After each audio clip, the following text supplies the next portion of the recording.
Hi everyone, today I'm going to show you how to reupholster RV dinette cushions. It's really simple to do and you only need a few things. So let's get right to it. Okay, so all you're going to need is a good quality staple gun. I got this at Hobby Lobby a few years ago. I don't think they're available there anymore, but you can find those at Lowe's or any hardware store. You'll need a 1/4 inch staple. I tried 1/2 inch and they were too long, so 1/4 inch. And then a good quality fabric. This is polyester and it's the buffalo checkered plaid fabric from Hobby Lobby. I got it when it was on sale. Highly recommend that. Saved me like $100. Then you'll want a good fabric protector, and I couldn't find like the more natural ones in stores, so I found this one on Amazon. It's a lot better than the other ones that are aerosol cans and they're just filled with toxic chemicals.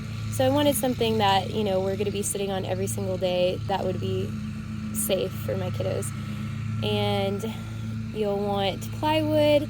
I got these pieces cut just from one big piece of plywood at Lowe's, and they cut to size. I cut them just a little bit shorter than the width and length of my cushions. I'm going to use the plywood that already came with the dinette because it'll save me on plywood costs during this crazy COVID inflation of wood, and it'll just fit perfectly in there anyway. So I'm going to use that to save some money, and you can use a cloth to wipe down your cushions. All right, I think we're ready to start. Okay, I moved things inside just because there was a lawnmower outside and it was kind of windy. So now I'm going to take this Velcro off just because it has the seat cushions in the RV have these Velcro things on the walls just to keep them in place. So I'm going to take those off just like this. I'm going to peel it up and then cut the thread attaching it, and then it should easily come off. If it rips and makes a hole, it's okay. This is going to be covered up anyway. I chose to leave this fabric on just because it does have a water, it's almost like a leather material, so it's like waterproof to give extra protection to the foam on the inside. So I'm just going to peel that off and then save it for later, and that way I can attach this with a hot glue gun or thread or something on the back of my new fabric to keep the cushions in place. Okay, now I'm going to get my piece of plywood and I'll set that on the back of the cushion. As you can see, it's not right up against because I didn't want the corners to cut into the fabric on the edges too much or stab people. They were actually super sharp, and I ended up sanding them just a little bit. So I'm going to start up here and pull tightly. Okay, you want to pull super tight and then just staple.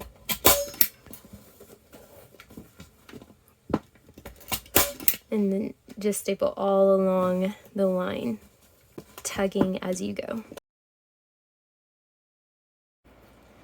Man, it started to rain outside, so I'm glad I came in.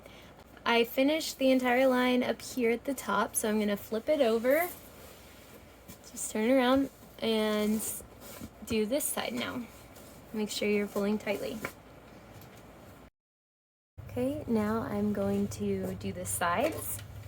Originally, I was wrapping this up like a present and just kind of tucking it in this way, but that does not work at all. So what you need to do is make sure these edges are out of the way and go ahead and fold over the side and staple along this line, and then we'll deal with the corners. Okay, so now that I've done my sides, I'm going to work on the corners, which can be a little tricky. So the side that's going to be on the bottom is right here, so I'm going to want to fold inward, if that makes sense. I'm going to imagine a line in the corner right here, and then I'm going to fold over and cut this line just because I have way too much excess fabric here. If you can hear the rain, it's pretty loud in the RV. coming down good.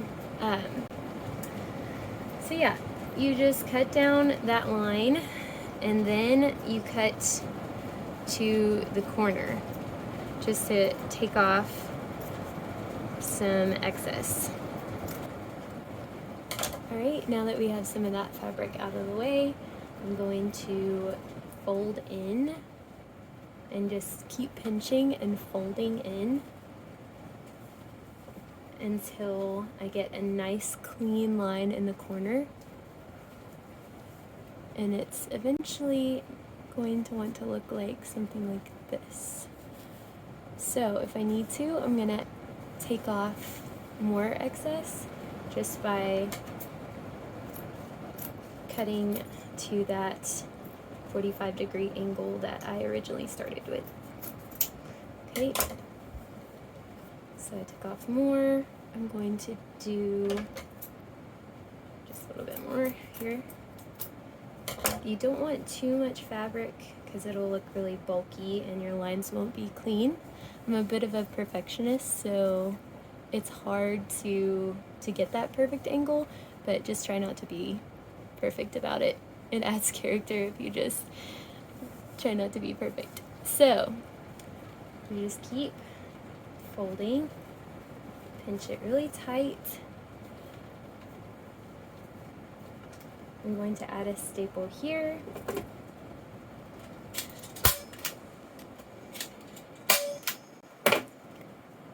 And fold it over again.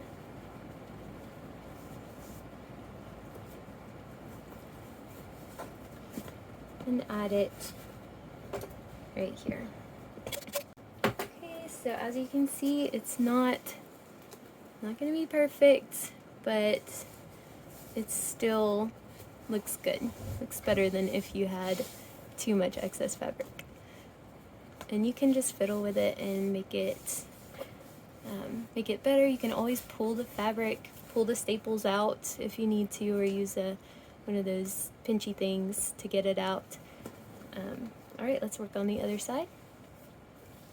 Same thing. This is going to be the top of my cushion up here, so I'm wanting it to fold it away from the top. Okay, so I'm going to do that same thing, 45-degree angle. Make sure you don't cut this side, just this side that's going to be tucked under, just to that corner there.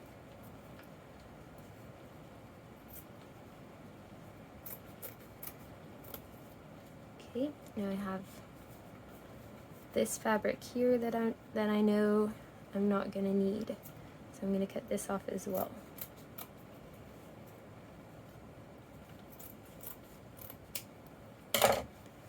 Alright, do the same thing, just fold it in, nice tight folds.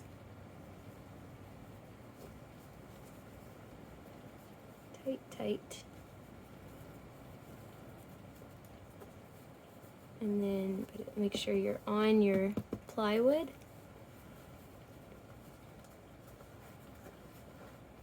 And staple it to close it up without stapling your fingers. Alright, once you finish that process on all your cushions, making sure that your fabric's nice and tight and everything's straight, then you can either finish there or protect your fabric by spraying it with a fabric protector, which I definitely recommend if you have kiddos. It just repels water, helps prevent staining. Once you spray that evenly and get everything nice and wet, you'll want to let it sit for 24 to 48 hours. And I hope you guys enjoyed this video. Thank you so much for watching. Can't wait to show you the final result.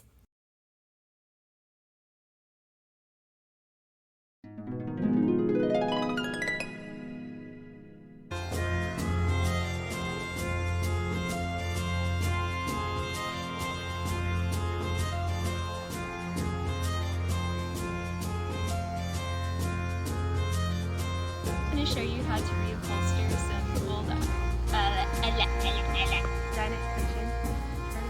It's really simple to do with just a few things. So here we go.